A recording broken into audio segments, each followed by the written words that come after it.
Bonjour à tous et bienvenue dans cette vidéo de cours sur les séries réelles ou complexes. Alors, on va se donner un cadre, on considère une suite UN d'éléments de K, K étant égal à R ou C, et on s'intéresse à cette suite Sn, qui est la somme des UK de 0 à n.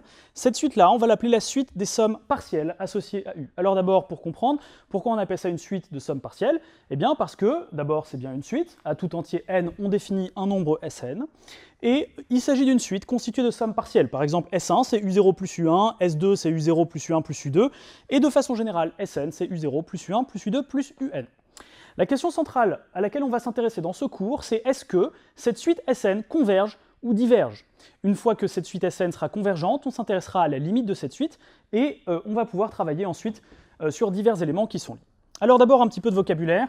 Ce qu'on appelle la série de termes général Un, ce n'est ni la suite Un, ni la suite Sn. C'est un objet un petit peu étrange, qui est un couple entre d'une part la suite Un, et d'autre part la suite des sommes partielles Sn qui lui est associée. Bon, c'est un objet un petit peu étrange, c'est un objet qui est défini pour des raisons techniques, et du coup on va s'intéresser à cet objet, on va s'intéresser à savoir est-ce que cet objet converge ou diverge. Bon, alors réfléchissons, d'abord on a rarement travaillé sur des couples, mais on pourrait dire, c'est assez facile, que si on s'intéresse à un couple de deux suites, ce couple de deux suites converge vers AB, dès lors que la première suite UN converge vers A, et que la deuxième converge vers B. Ça paraîtrait une définition relativement acceptable, relativement classique. Essayons de réfléchir vers quoi peut converger cette série, c'est-à-dire ce couple. Bon, alors, on va supposer, évidemment pour qu'il y ait convergence de la série, que chacune de ces deux suites converge, l'une vers quelque chose A et l'autre vers quelque chose B. Bon, je vais supposer que cette suite-là converge vers une certaine limite, qu'on appellera S. Tout de suite, on peut remarquer que si cette suite Sn converge, alors cette suite-là converge vers 0. Pourquoi? Parce que Un, on l'a écrit ici, c'est le terme d'indice n de la suite U, naturellement, et ce n'est autre que Sn moins Sn moins 1. Illustrons cela. Par exemple, si je m'intéresse à U3, ce n'est autre que S3 moins S2. En effet, c'est bien U0 plus U1 plus U2 plus U3, auquel je vais retrancher U0, U1 et U2. Et de façon plus générale, Un c'est Sn moins Sn moins 1. On s'aperçoit que si la suite Sn converge, alors ça tend vers S, Sn moins 1 tend vers S, et donc une propriété tout de suite, si la suite Sn converge, la suite Un converge vers 0. Ça, c'est une chose très importante. Alors, Un converge vers 0. Ce qui signifie qu'un couple de deux suites UN-Sn, en cas de convergence, si la suite Sn se rapproche de S, la suite Un, quant à elle, se rapproche de 0. Et donc la limite d'une série, c'est toujours, en cas d'existence, le couple 0S, avec S, la limite de la suite Sn. Alors, bon, tout ça est un peu théorique, un petit peu technique. Finalement, ce qui nous intéresse, on l'a dit, c'est la suite Sn. Finalement, on se fiche un peu du fait que la série ce soit un couple. Ce qui nous intéresse, c'est de savoir vers quoi converge, en cas de convergence, cette suite Sn. En fait, ce qui se passe, c'est que quand on a une série qui converge, la première valeur ici, c'est toujours 0. Donc c'est très sympa de dire qu'on a une série qui converge vers 0,5, on a une autre série qui converge vers 0,40, une autre série qui converge vers 0,10. Bon, le 0, ce sera toujours la même chose. Donc ce qui va nous intéresser, c'est la deuxième chose, c'est-à-dire la valeur de S. Alors cette valeur-là, du coup, on va lui donner un nom, et on arrive à ceci. Si la suite Sn converge vers S, alors on dit que la série de termes général UN, converge de somme S. Alors pourquoi est-ce qu'on appelle ça la somme d'une série? Faites attention, vous ne pouvez pas parler de la limite d'une série, parce que si on réfléchit bien, avec cette définition, certes un peu théorique, la limite d'un couple, ça ne peut être autre qu'un couple. Et donc, puisque ce qui nous intéresse, c'est cette valeur ici, on ne peut pas utiliser le mot limite pour une série, donc on appellera ça la somme de la série. Très bien. Donc finalement, la convergence d'une série, ça revient à l'étude de la convergence de cette suite. Il n'en résulte pas pour autant que la série soit égale à cette suite. Techniquement, la série est un couple entre Un et Sn. Bon, cela étant dit, dans ce cas, on va écrire S. Qu'est-ce que c'est que S? C'est la limite de la suite des sommes partielles. Je peux l'écrire comme ceci. C'est la limite de la somme de 0 à n des uk. Et bien cette limite-là, je vais l'écrire somme pour k allant de 0 jusqu'à plus l'infini des uk.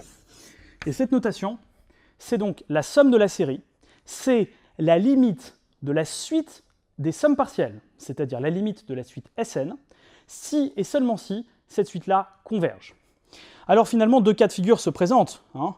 Si la suite Sn, c'est-à-dire cette suite-là, si cette suite Sn diverge, par exemple vers plus l'infini ou autre, eh bien on va dire que la série diverge, point final. Si cette série converge, alors si cette suite Sn converge, on dira la série de termes général un converge de somme S. Alors tout de suite, pour bien comprendre, un premier exemple avec un égale q puissance n. Je vais prendre q plus petit que 1 en valeur absolue et on va voir pourquoi. Alors je m'intéresse à la suite Sn. Donc la suite Sn, c'est-à-dire la somme des uk, c'est donc la somme des q puissance k, et vous savez que la somme des termes d'une suite géométrique de raisons différentes de 1 vaut 1 moins q puissance n plus 1 sur 1 moins q ici. Bon. On s'intéresse à la convergence. On se demande, est-ce que cette suite-là converge ou diverge? On va regarder ce qui se passe. Lorsque n tend vers plus l'infini, la limite de la somme des uk, ce n'est autre que 1 sur 1 moins q. Pourquoi? Parce que q puissance n plus 1 tend vers 0, et ça, on le sait, puisque q est plus petit que 1 en valeur absolue. Eh bien, au lieu d'écrire ce résultat sous cette forme, nous pouvons écrire la somme pour k allant de 0 à plus l'infini des q puissance k est égale à 1 sur 1 moins q. Et ce, quel que soit q, tel que valeur absolue de q, ou module de q, suivant les cas si c'est des nombres complexes, est plus petit que 1. Ok, alors, une fois que ceci a été dit, on va essayer d'abord, dans un premier temps, de faire une sorte de petit panorama de toutes les séries classiques, dont il faut connaître les conditions de convergence, conditions de divergence et les sommes en cas de convergence. Et puis, dans un deuxième temps, on s'intéressera à toutes les méthodes qu'on peut trouver pour montrer qu'une série converge. Alors, allons-y sur les séries classiques. Alors, allons-y maintenant pour les séries classiques. Alors, la première série, c'est la série de termes général q puissance n. Elle converge, comme on l'a vu, si et seulement si q est plus petit que 1. Et la somme, commençant à 0, des q puissance n, on l'a vu il y a un instant, c'est 1 sur 1 moins q. Vous devez connaître aussi les séries géométriques dérivées. Ça ressemble à la dérivée de q puissance n si q était une variable et n une quantité fixée. Les conditions de convergence sont identiques. Et ici, nous voyons une généralisation. Je continue ici d'ailleurs. Tout ça, ce sera la même chose. Et les sommes de ces séries, vous devez les connaître. Alors celle-ci, c'est la somme pour n allant de 1 à plus l'infini. Des n q puissance n-1, vous devez savoir que c'est 1 sur 1 moins q au carré. La somme des n-1, q puissance n-2, c'est 2 sur 1 moins q au cube. Pour n allant cette fois-ci de 2 jusqu'à plus l'infini. Pourquoi je commence à 2? Parce que le terme en 0 et le terme en 1 sont nuls ici. Et si je généralise ce procédé, c'est-à-dire je dérive r fois ce machin, quand je dérive r fois, je vais avoir bien sûr q puissance n-r. Et devant, je vais avoir en facteur n, puis ensuite n-1, etc. jusqu'à n-r plus 1. n-1 jusqu'à n-r plus 1, vous reconnaissez d'ailleurs le nombre d'arrangements à r éléments dans un ensemble à n éléments qui s'écrit aussi sous la forme, je vous renvoie au cours de dénombrement évidemment, factoriel n sur factoriel n-r. Donc la série de termes général, factoriel n sur factoriel n-r, q puissance n-r, converge si et seulement si la valeur absolue de q est plus petite que 1, et la somme de cette série, commençons donc à r étant un élément fixé, vaut, donc de façon générale, factoriel r sur 1 moins q à la puissance r plus 1. Et si vous avez appris cette formule, vous pouvez retrouver toutes les précédentes. Par exemple ici, avec r égale 2, vous avez ici 2 qui n'est autre que factoriel 2, divisé par 1 moins q puissance r plus 1, donc puissance 2 plus 1. Là, on se retrouve avec factoriel 1 qui vaut 0, divisé par 1 moins q puissance 1 plus 1. Et puis ici, c'est factoriel 0 égale 1, divisé par 1 moins q puissance 1. Donc ça, c'est la formule dans le cas général. Dans les exercices de probabilité, parfois, on a des séries qui se présentent sous la forme r parmi n, q puissance n-r, avec des liens avec des lois binomiales, loi du binôme négatif et ce genre de choses. Dans ces cas-là, il suffit en fait de remarquer que r parmi n, c'est la même chose que ce qu'il y a ici, sauf qu'il faut diviser par factoriel R.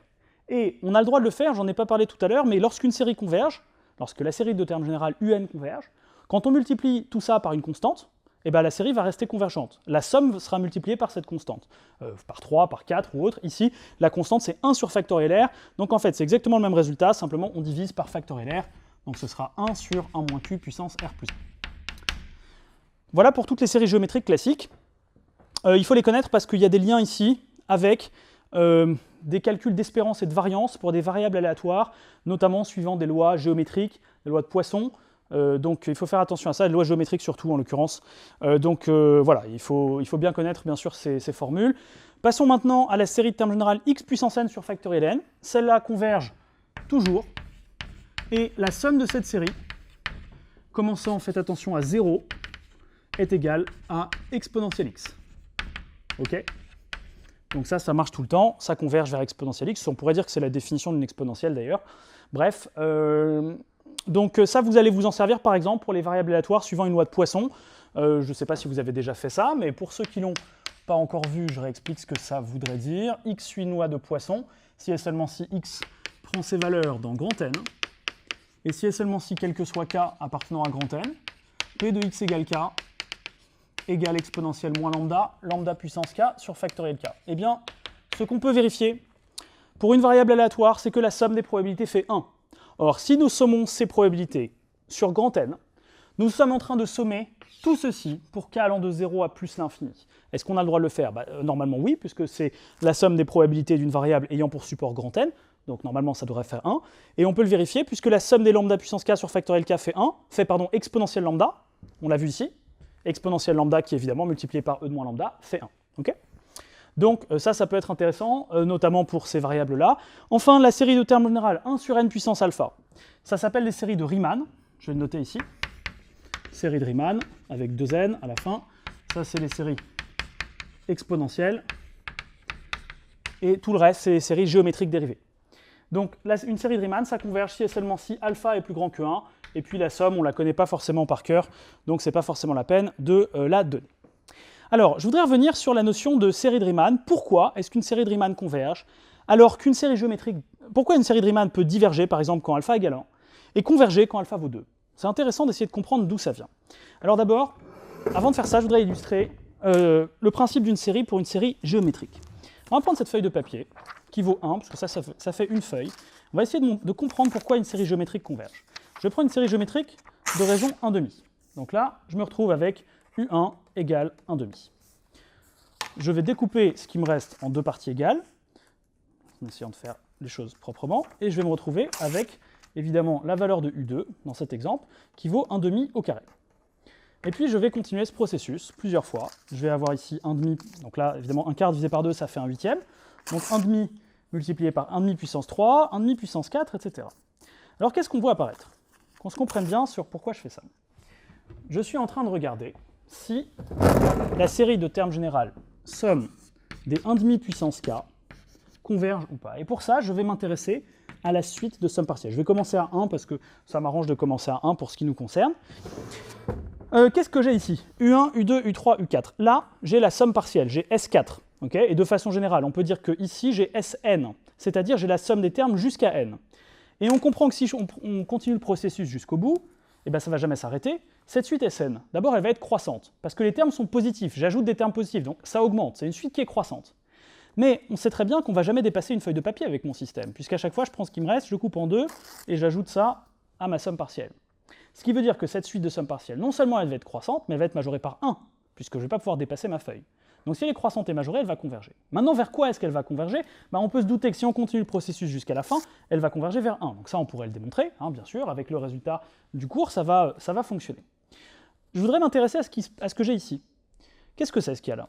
Si ça, c'est la suite Sn, c'est-à-dire la somme des termes de 1 à n, pour ce qui me concerne, ça, c'est la somme de tous les autres, c'est-à-dire les sommes de tous les termes qui commencent à n plus 1 et qui ne se terminent jamais, en fait, qui vont jusqu'à plus l'infini. Ce que j'ai ici, ça s'appelle le reste d'une série. Alors, qu'est-ce que le reste d'une série convergente? Parce qu'évidemment, pour qu'il y ait un reste, encore faut-il que la somme totale existe, c'est la somme de n plus 1 jusqu'à plus l'infini des uk. Okay, et on peut se rendre compte que si la série converge, la somme infinie c'est-à-dire la somme de 0 jusqu'à plus l'infini, c'est égal à la somme partielle, donc la somme de 0 à n, plus la somme de n plus 1 jusqu'à plus l'infini. Alors en quoi est-ce intéressant? Eh bien, si cette somme-là, si cette suite je l'appelle Sn et celle-ci Rn, je peux écrire S égale Sn plus Rn, et je peux aussi écrire que Rn, ce n'est autre que S moins Sn. Et donc naturellement, qu'est-ce qui va se passer? Quand n tendra vers plus l'infini, ça va tendre vers S. Ça vaut S aussi, ce qui veut dire que Rn, ça va tendre vers S moins S, c'est-à-dire vers 0. Et là, on voit un résultat assez intéressant, à savoir la suite des restes d'une série convergente. Ça, c'est par exemple R8. Si je continue, ça va me faire, si je coupe ça encore en deux, ça va me faire R9, etc. Cette suite-là va converger vers 0. Et on le comprend bien parce que si on applique la définition de la limite, dans le fond, quel que soit l'écart epsilon, aussi petit que je prends, par exemple 1 mm², il existe un certain moment où mon reste, vous voyez, on voit presque plus rien, va être plus petit que epsilon. Ce epsilon égale 1 mm². Et donc ce reste va bien converger vers 0. Ok, on peut se demander, mais pourquoi ça a marché dans le fond? Mais pourquoi ça a marché? Parce que les termes de cette suite, ils tendaient vers 0, mais ils tendent très vite vers 0, c'est-à-dire 1,5, 1/4, 1/8, 1/16, ok? Et donc finalement, la suite Sn, même si elle est croissante, et même si elle est strictement croissante, elle va être croissante un peu genre fonction logarithme, mais même encore plus aplatie que ça, elle va être finalement croissante et majorée, et donc elle va converger. Ce qui peut se passer, c'est que sa suite Sn, pour d'autres cas, et on va voir le cas des séries maintenant de Riemann, peut très bien être croissante sans être forcément majorée. Alors, illustrons ça avec un schéma. Alors, allons-y. On va parler maintenant donc, des séries de Riemann, et je voudrais essayer de voir pourquoi la série de termes générale 1 sur n diverge. Alors, 1 sur n, c'est un terme qui tend vers 0. Donc ça, c'est déjà logique. On sait que si la série converge, alors le terme général tend vers 0. Déjà, le terme général tend vers 0, heureusement, on a envie de dire. Maintenant, la question, c'est est-ce que la somme des 1 sur k, quand k varie entre 1 et n, est-ce que ça admet une limite finie ou pas? Alors, essayons d'y réfléchir. L'idée est la suivante. Si on prend, ça ce serait le U1 égale 1 sur 1, ici vous avez U2, ici vous avez U3. Donc vous voyez d'abord que les termes tendent vers 0. Mais les termes tendent relativement lentement vers 0. Et qu'est-ce qui va se passer? Vous imaginez que vous êtes dans un tunnel comme ça. Okay, vous avancez, vous avancez, vous avancez, et à chaque mètre, je vous demande de compter l'écart qui vous sépare de chaque extrémité du tunnel. Et vous allez additionner tout ça jusqu'à ce que mort s'en suive.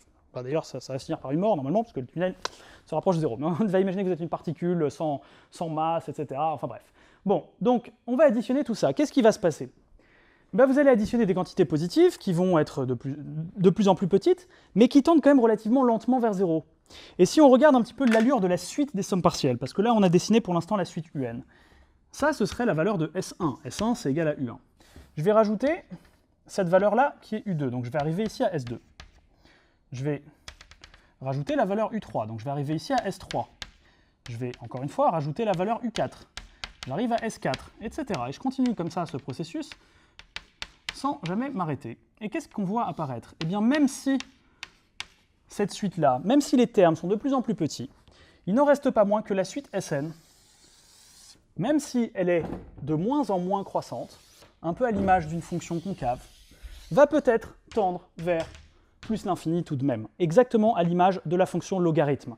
Et d'ailleurs, même si ça peut pas, c'est pas forcément complètement trivial, vous pouvez savoir que la somme des 1 sur k, pour k allant de 1 à n, c'est équivalent d'ailleurs à ln de n. C'est un exercice classique qui est dans le polycopier. N'hésitez pas à le faire parce qu'il est très classique. On montre que le quotient tend vers 1, et pour ça on fait des encadrements adaptés à l'aide d'intégration ou bien à l'aide de l'inégalité des accroissements finis. Bref, donc c'est pas parce que le 1 sur k tend vers 0 que la suite converge. Ici en l'occurrence, 1 sur k ça tend vers 0, et pourtant la suite va diverger vers plus l'infini. Et donc on va dire que la série diverge. Maintenant, qu'est-ce qui se passe si au lieu de prendre la fonction inverse, je prends la fonction, on ne voit plus que c'était 1 sur n ici, mais maintenant je vais prendre Vn égale 1 sur n au carré. Pour n appartenant à n étoile toujours. Je vais essayer de le faire à peu près sur le même schéma. Le graphique de la fonction qui a x associé x carré, ça devrait faire quelque chose comme ça plutôt. C'est-à-dire ici ça vaut 1, ici ça vaut déjà un quart, ici ça vaut un neuvième, un 16e, etc. D'abord, on peut se rendre compte que si on est toujours dans le même tunnel, on va ajouter des termes mais qui se rapprochent beaucoup plus vite de 0. Et donc, c'est pas sûr que ça tende vers plus l'infini notre affaire. Et si on s'intéresse à la suite Sn, ici comme tout à l'heure, je vais rajouter une valeur qui est un peu plus petite, qui vaut seulement un quart. Donc là, je vais être à S2'. Je vais rajouter une quantité vraiment petite, je vais être à S3'. Je vais rajouter un truc presque minuscule, je vais arriver à S4', etc. Et je vais construire comme ça cette suite de nombres. D'accord? Bon, là, je dessine une fonction, mais c'est les points qui m'intéressent. Cette suite qui, certes, sera strictement croissante, mais dont on pourrait le démontrer, qu'à un moment, cette suite va finir par être majorée. Et ça pose pas de problème. Une suite peut très bien être strictement croissante, sans être forcément... Et en étant majorée. Alors, pour ceux que ça intéresse, vous pouvez apprendre, on pourrait le démontrer avec des fonctions trigo ou tout un tas de choses, que la somme des 1 sur k carré, pour k allant de 1 à plus l'infini, n'est autre que pi au carré sur 6. Ça, c'est un résultat assez classique. Mais en tout cas, la somme des 1 sur k carré, ça existe, alors que la somme des 1 sur k, ça n'existe pas. Bon, alors d'ailleurs, j'en profite pour vous rappeler, on écrit ce symbole, somme de 0 à plus l'infini, que en cas de convergence. Et ça, c'est pas une série, c'est un nombre, qui est la somme de la série, lorsque la série converge. Alors dans le fond, maintenant, on pourrait se demander, mais alors, qu'est-ce qui va faire vraiment qu'une série converge ou diverge? Eh bien, la réponse est simple. Une série va être convergente si le terme général tend suffisamment vite vers 0 pour que la série converge.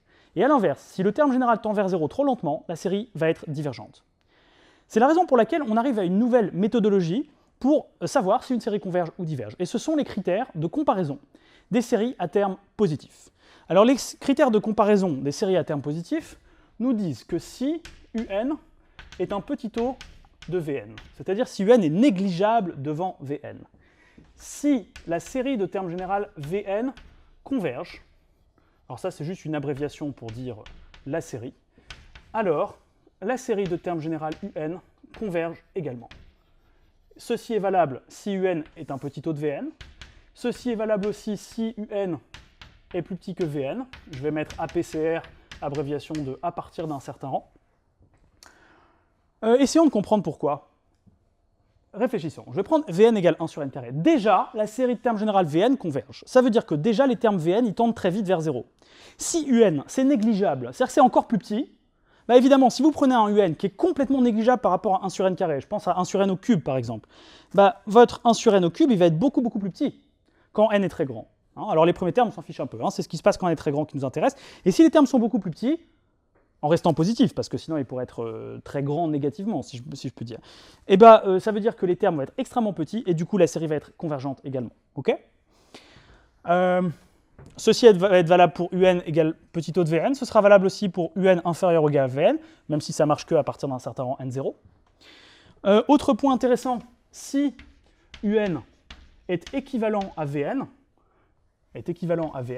alors les séries de termes générales UN et Vn sont de même nature. Et ça, c'est relativement classique et facile à comprendre, parce que si les termes généraux se comportent finalement de la même façon, ça veut dire qu'ils vont tendre tous les deux vers 0 à la même vitesse. Soit ils tendent suffisamment vite pour que la série converge, soit ils tendent suffisamment lentement, trop lentement, et la série diverge. Donc dans les deux cas, les séries seront de même nature.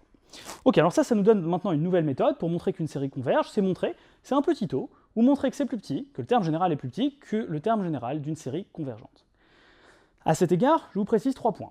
Le premier point, c'est que les théorèmes de comparaison des séries ne peuvent être valables que pour les séries à terme positif. Si les séries ne sont pas de signe constant, ou si les séries sont à terme négatif, vous ne pouvez pas le faire, il faut essayer de vous ramener à une série à terme positif. Le deuxième point, il est suffisant que les inégalités soient vraies à partir d'un certain rang, puisque de toute façon, ce qui nous intéresse, c'est ce qui se passe quand n est très grand. Pour l'étude des suites, ce qui nous intéresse en termes de convergence, c'est ce qui se passe quand n est très grand. Et enfin, troisième point, les étudiants ont trop tendance à faire des comparaisons sur les sommes partielles. Non, ce n'est pas les sommes partielles qu'il s'agit de comparer. Okay. Là, vous avez des théorèmes dans le cours, vous n'avez plus besoin de les redémontrer, qui vous disent que si on compare les termes généraux, c'est suffisant pour savoir si la série converge ou diverge. Donc faites les critères de comparaison sur les termes généraux, même si c'est valable qu'à partir d'un certain rang, et bien sûr, vous aurez vérifié la positivité. Alors vous allez me dire, mais qu'est-ce qui se passe si les séries ne sont pas à terme positif? Alors justement, si les séries ne sont pas à terme positif, on a une nouvelle partie de ce cours qu'on va pouvoir exploiter. Mais avant ceci, une méthode générale pour montrer qu'une série converge. Alors, méthode générale, on l'a vu ici, mais un cas particulier plutôt, c'est si n au carré un tend vers 0, alors la série de termes général un converge. Alors pourquoi? Parce que si n au carré un tend vers 0, ça veut dire en fait cette expression-là. Ça veut dire que UN, c'est un petit taux de 1 sur n carré, évidemment pour des séries toujours pareilles à terme positif. En effet, petit taux de 1 sur n carré, ça revient à dire le quotient tend vers 0, le quotient entre UN et 1 sur n carré, c'est bien n au carré UN. Okay. Donc une première méthode facile, quand vous avez une série, vous multipliez par n carré, vous prenez le terme général, vous multipliez par n carré, si ça tend vers 0, c'est réglé. De façon plus générale, si il existe un alpha strictement plus grand que 1, tel que n puissance alpha un tende vers 0, la série de termes générales un converge. Donc ça, c'est un truc qui peut être assez intéressant. A l'inverse, si vous prenez n fois un et que ça tend vers plus l'infini, la série de termes générales un diverge. Pourquoi? Parce que si n tend vers plus l'infini, ça veut dire qu'à partir d'un certain rang, n sera plus grand que 1. Nous aurons donc un au-dessus de 1 sur n. Et puisque, c'est toujours la même histoire, puisque déjà 1 sur n, ça tend pas suffisamment vite vers 0, on l'a vu, que déjà la série de termes générales 1 sur n diverge, si on prend un terme qui est encore plus grand que 1 sur n, bah, ça risque pas de converger. Okay, et donc du coup, la série de termes générales un va être divergente dans ce cas-là. Donc une technique intéressante, et on va généraliser évidemment. La généralisation de ça, c'est que ça marche avec n fois un, parce qu'on compare avec 1 sur n, compare à 1 sur n, pardon, mais ça va marcher aussi avec n puissance alpha un, dès qu'on a un alpha qui est inférieur ou égal à 1. En effet, cette série 1 sur n puissance alpha est une série de Riemann divergente si alpha est inférieur ou égal à 1. Encore une fois, elle converge si alpha est plus grand que 1 au sens strict, donc elle est divergente si alpha est plus petit ou égal à 1. Et là, on essaie de prouver qu'une série diverge. Donc là, on se retrouve avec la règle entre guillemets des n puissance alpha, qui peut être intéressante pour montrer qu'une série converge. Récapitulons. Si nous pouvons trouver alpha tel que n puissance alpha un tende vers 0, la série converge. Si nous pouvons, avec un alpha plus grand que 1, si nous pouvons trouver alpha plus petit ou égal à 1, tel que n puissance alpha un tende vers plus l'infini ou bien tende vers une limite plus grande que 1, alors nous aurons à partir d'un certain rang n alpha un qui sera plus grand que 1, un sera plus grand que 1 sur n alpha, et la série de termes générales un va être divergente. Donc ça, c'est une première idée intéressante quand vous avez une série à étudier. Voyons une autre règle classique pour montrer qu'une série converge. Nous pouvons aussi montrer, ça s'appelle la règle de d'Alembert, que un plus 1 sur un tend vers une certaine limite plus petite que 1. Si un plus 1 sur un tend vers L, avec L plus petit que 1, alors la série de termes générales un converge. Alors essayons de voir d'où ça vient. Je vais prendre un positif. Bon, ça marche aussi avec des petits aménagements si un n'est pas positif, mais en général, c'est ça qui va se passer. On met des valeurs absolues le cas échéant. Bref, je m'intéresse à ça pour l'instant. Réfléchissons. Si un plus 1 sur un tend vers une limite plus petite que 1, ça veut dire que un plus 1 sur un, à partir d'un certain rang, sera plus petit qu'une valeur elle-même plus petite que 1. Je l'illustre avec un schéma. Si je veux exploiter complètement le fait que une suite tende vers une limite L plus petite que 1, quelle que soit cette suite, je peux bien sûr dire qu'à partir d'un certain rang, les termes sont plus petits que 1, mais un petit peu mieux, je peux montrer qu'à partir d'un certain rang, les termes sont plus petits qu'une valeur Q, elle-même plus petite que 1. Et c'est une majoration, sans jeu de mots, qui est un peu plus optimale que la majoration par 1, qui est un peu trop faible. Okay, alors un plus 1 sur un plus petit que Q plus petit que 1, à partir d'un certain rang, évidemment. On aura un plus 1 inférieur ou égal à QUN, puisque j'ai pris UN positif. Pour être plus précis, à partir d'un certain rang, c'est il existe un certain rang N0, à partir duquel nous aurons cette relation. Alors ça nous fait penser un petit peu aux suites géométriques. Vous savez dans le cours sur les suites géométriques depuis votre terminal S que si UN plus 1 est égal à QUN avec Q fixé à partir d'un certain rang, le terme général UN, ce sera égal à Q puissance N moins N0 fois U N0. Ici, c'est exactement la même démonstration. La seule chose qui change, c'est que ce n'est pas des égalités, mais des inégalités, et ça se démontre sans problème par récurrence. Qu'est-ce que nous prouvons ici? Eh bien, nous prouvons que le terme général UN, il est positif, on l'a pris par hypothèse ici, il est positif, strictement, sinon on ne peut pas écrire UN plus 1 sur UN, bref, il est positif, et ceci est plus petit que Q puissance N fois U N0 sur Q puissance N0. Ceci est une constante. À partir de ce moment-là, nous avons réussi à montrer que UN est inférieur ou égal à Q puissance N, avec Q, un terme dont on a pris soin de prouver qu'il était plus petit strictement que 1, donc en valeur absolue plus petit que 1 puisqu'il est positif. Et donc, cette série ici est une série géométrique, modulo une constante, mais ça ne change rien, série géométrique convergente. Et donc le terme général UN ici, il est inférieur au terme général d'une série convergente. Critère de comparaison des séries à termes positifs, j'en déduis que la série de termes général UN converge. Si vous n'aviez pas pris soin ici d'intercaler ce réel Q entre L et 1, voyez ce que vous auriez obtenu. Vous auriez obtenu ici UN plus 1 sur UN plus petit que 1. Vous auriez obtenu la décroissance de la suite UN. Le caractère décroissant et la minoration par 0 aurait pu vous permettre de prouver que cette suite était convergente, avec un petit calcul par l'absurde, avec un raisonnement par l'absurde que je ne vais pas détailler ici. On pourrait aussi montrer que cette suite converge vers 0, mais vous n'auriez pas réussi à obtenir cet encadrement très fort qui prouve non seulement que le terme tend vers 0, on pourrait le faire avec le théorème de l'encadrement ici, mais aussi que la série de termes général UN converge. Donc essayez d'exploiter de façon vraiment très précise les propriétés que vous avez. Et donc ça, c'est intéressant, c'est ce qu'on appelle donc la règle de D'Alembert, et ça nous donne une méthode complémentaire pour montrer qu'une série converge. On étudie UN plus 1 sur UN. Si ça tend vers L plus petit que 1, la série converge.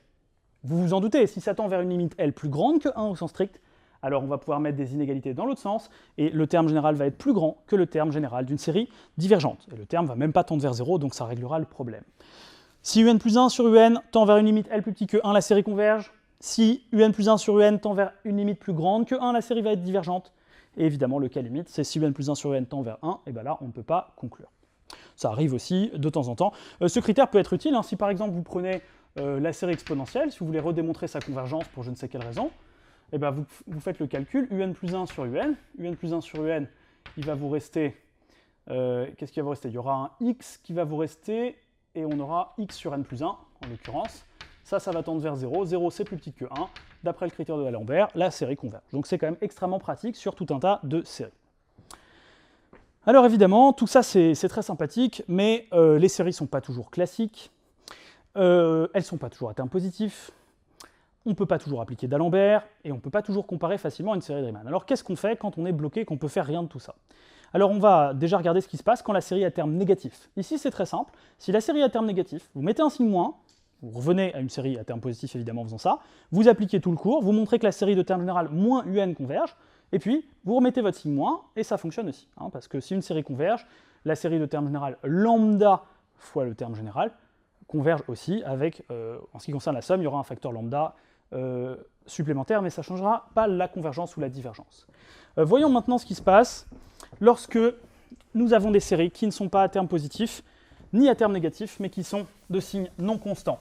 Et je vais prendre un exemple avec la série de termes général moins 1 puissance n sur n, qui est une série extrêmement classique. Allons-y, un égale moins 1 puissance n. Je vais prendre moins 1 puissance n sur n carré dans un premier temps. Alors la première chose que vous pouvez faire, c'est regarder la valeur absolue de un. Ici, la valeur absolue de un, c'est 1 sur n carré. Et vous allez pouvoir utiliser le théorème suivant. Si la série de termes général, valeur absolue de un converge, premièrement, on dit que la série de termes général un est absolument convergente. Ça, c'est une propriété, c'est une définition, donc ça ne se discute pas. Si la série de termes général, valeur absolue de un converge, alors la série est absolument convergente.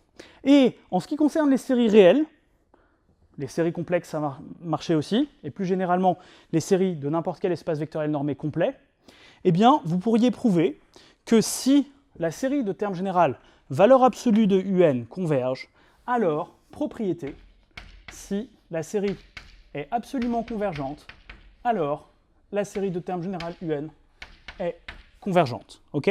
Donc du coup, pour ce qui nous concerne, c'est très simple en fait. Pour le terme général un égale moins 1 puissance n sur n carré, on passe en valeur absolue, ça fait 1 sur n carré.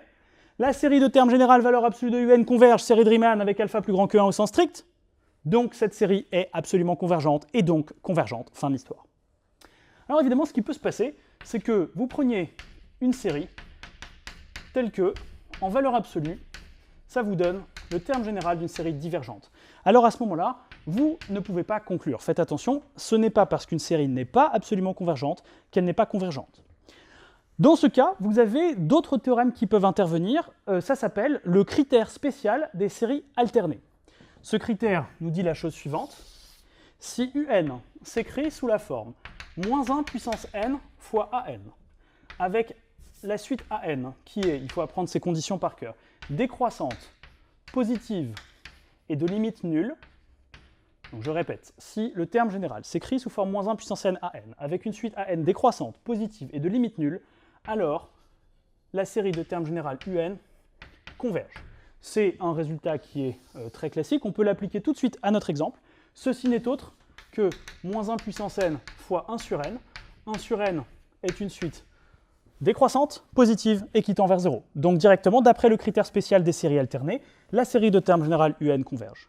Cette propriété se démontre bien sûr, en démontrant de façon bien précise que la suite des sommes partielles Sn convergent. En l'occurrence, vous pouvez peut-être vous en douter, à cause du moins 1 puissance n qui peut nous poser problème, eh bien pour démontrer que cette suite Sn converge, dans la démonstration classique dans le cours, on va démontrer que les deux suites S de 2n et S de 2n plus 1 convergent vers la même limite.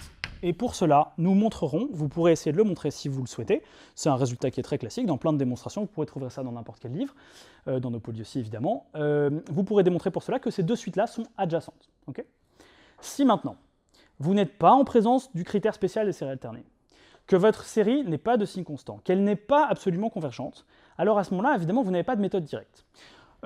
Vous êtes invité à ce moment-là à vous reporter à l'étude de la suite des sommes partielles Sn et à regarder un petit peu ce que fait l'exercice. Alors, quelque chose de relativement classique, c'est d'essayer de majorer Sn moins alpha par une quantité Vn qui tende vers 0. Ce genre de relation vous prouvera à partir du théorème de l'encadrement que Sn tend vers alpha naturellement, puisque ceci va tendre vers 0. Comment obtenir ce type de relation? Assez souvent avec l'inégalité de Taylor-Lagrange, qui est au programme dans certaines filières seulement maintenant, mais cela dit, on pourrait très bien vous faire démontrer l'inégalité dans le cadre d'un sujet ou autre, ou bref, vous faire démontrer la propriété par récurrence pour la suite en question. Donc si vous arrivez à obtenir ce genre d'encadrement, alors vous allez prouver que la suite Sn converge vers alpha. Okay, voilà, donc si on récapitule, maintenant j'aimerais bien vous parler de toutes les méthodes que vous avez pour montrer qu'une série converge. Première idée, peut-être est-ce une série classique? Donc série de Riemann, série géométrique dérivée, série exponentielle, série de termes général R parmi n, Q puissance n moins R, etc., série du cours. Peut-être le terme général est-il une combinaison de termes de série classique? À ce moment-là, vous écrivez un égale, je dis n'importe quoi, 3 fois 1,5 puissance n, plus 5 fois xn sur factoriel n. À ce moment-là, chacun des termes généraux, vous allez reconnaître des termes généraux de séries convergentes, vous allez pouvoir calculer la somme de chacune de ces séries, et multiplier par les constantes correspondantes et conclure. Si vous n'êtes pas en présence d'une série classique, alors voilà le plan que vous devez avoir dans votre tête. Premier plan, je prends le terme général, est-ce qu'il est à terme positif? S'il est à terme positif, alors j'essaye d'en trouver dans un premier temps un équivalent pour le simplifier, puis j'essaye de montrer que c'est un petit taux de quelque chose qui converge. Je peux penser notamment à montrer que c'est un petit taux de Q puissance n, je peux montrer que c'est un petit taux de X puissance n sur factoriel n, je peux montrer aussi que c'est un petit taux de 1 sur n alpha avec la règle que nous avons énoncée tout à l'heure, c'est-à-dire multiplier par n puissance alpha avec un alpha plus grand que 1 et essayer de montrer que n puissance alpha un tend vers 0. Vous aurez montré que un c'est un petit taux de 1 sur n alpha et vous aurez ainsi montré que la série converge. Si les critères de comparaison ne donnent pas de résultat, vous pouvez envisager la règle de D'Alembert. Un plus 1 sur un tend vers une limite L plus petite que 1, et vous aurez à ce moment-là la convergence. Si enfin tout ceci ne peut pas fonctionner parce que votre série n'est pas de signe constant, alors à ce moment-là, vous pouvez passer par l'opposé et refaire les méthodes correspondantes. Si la série n'est pas de signe constant, vous mettez des valeurs absolues. Si la série en valeur absolue converge, la série est absolument convergente, donc convergente. Si la série en valeur absolue ne converge pas, vous ne pouvez pas conclure, mais vous avez soit le critère spécial des séries alternées que vous pouvez appliquer, soit vous ne pouvez pas appliquer ce critère parce que pour telle ou telle raison, ça ne fonctionne pas, et à ce moment-là, vous essayez d'obtenir ce genre d'encadrement, ou bien de décomposer le terme général sous forme de somme de plusieurs termes et d'étudier séparément chacun de ces termes, ce qui est une possibilité. Vous serez en général guidé par l'exercice dans ce genre de situation. Voilà, pour terminer, bien sûr, si tout ça n'a pas marché, si vraiment aucune des méthodes classiques ne fonctionne, rappelez-vous que la convergence d'une série, ça revient à l'étude de la suite des sommes partielles. Et donc, pour étudier cette suite, vous avez aussi toutes les méthodes sur les suites. Par exemple, vous pouvez montrer que les suites S2n et S2n plus 1 sont adjacentes, de sorte qu'elles convergent vers la même chose. C'est la méthode qui est employée dans la démonstration du critère spécial des séries alternées. Vous pouvez essayer de montrer que votre suite Sn est croissante et qu'elle est majorée parce que vous aurez réussi à trouver une majoration. Vous pouvez essayer d'encadrer cette suite Sn, pourquoi pas, ça peut être une autre piste. Souvent, quand on essaie de savoir si une suite converge ou diverge, on essaye d'encadrer. Bref, vous avez toutes les méthodes classiques, trouver un équivalent. Je pense à l'équivalent, par exemple, de la somme des 1 sur k. J'avais annoncé que c'était ln de n. Ça prouve, par exemple, la divergence de la série de termes général 1 sur k. Bref, n'oubliez pas que si vous êtes bloqué sur les séries, vous pouvez toujours vous ramener à l'étude de la suite des sommes partielles. Cette suite de sommes partielles peut être aussi quelque chose de télescopique, par exemple un plus 1 moins un. De ce fait-là, vous allez pouvoir simplifier, etc. Donc vraiment, pensez à ça et gardez ça en tête. Si je voulais conclure ce cours, je voudrais vous dire que face à un exercice sur les séries, vous ne devez pas rester passif. Vous ne devez pas regarder comme ça votre exo et vous dire « bon, bah, je sais pas, j'ai pas d'idée, etc. » Non, demandez-vous quels sont les liens, quelles sont les différences avec les séries classiques. Est-ce qu'on ne peut pas appliquer un théorème de comparaison avec un petit o, une inégalité, une valeur absolue, une inégalité? Est-ce que la série est à terme positif ou pas? Est-ce qu'on peut montrer qu'elle est absolument convergente, etc., etc. Et si enfin tout ça n'a pas marché, toutes les méthodes sur les suites, de façon générale pour étudier la suite SN. Donc vous n'êtes pas bloqué. Évidemment, c'est un chapitre qui est très important, le chapitre sur les séries, puisqu'on s'en sert pour les variables aléatoires, pour savoir si une variable admet une espérance, une variance, etc. On va s'en servir ensuite en deuxième année en maths P, pour ceux que ça intéresse, pour les séries de fonctions, les séries entières, etc. Donc c'est au cœur du programme. Je vous conseille évidemment d'y consacrer pas mal de temps et de beaucoup travailler les séries qui tombent énormément dans à peu près tous les concours. Voilà, bon travail à tous, on est à votre disposition si vous avez des questions évidemment. N'hésitez pas encore une fois à bien bosser, rebosser la fiche de cours, le formulaire, bosser aussi les exos, faites beaucoup d'exercices là-dessus, parce que c'est en faisant beaucoup d'exercices qu'on est très précis au niveau de la rédaction notamment, qui est très importante dans ce chapitre. Et si vous avez des questions, on est évidemment à votre disposition pour y répondre. A bientôt et merci à toutes et à tous.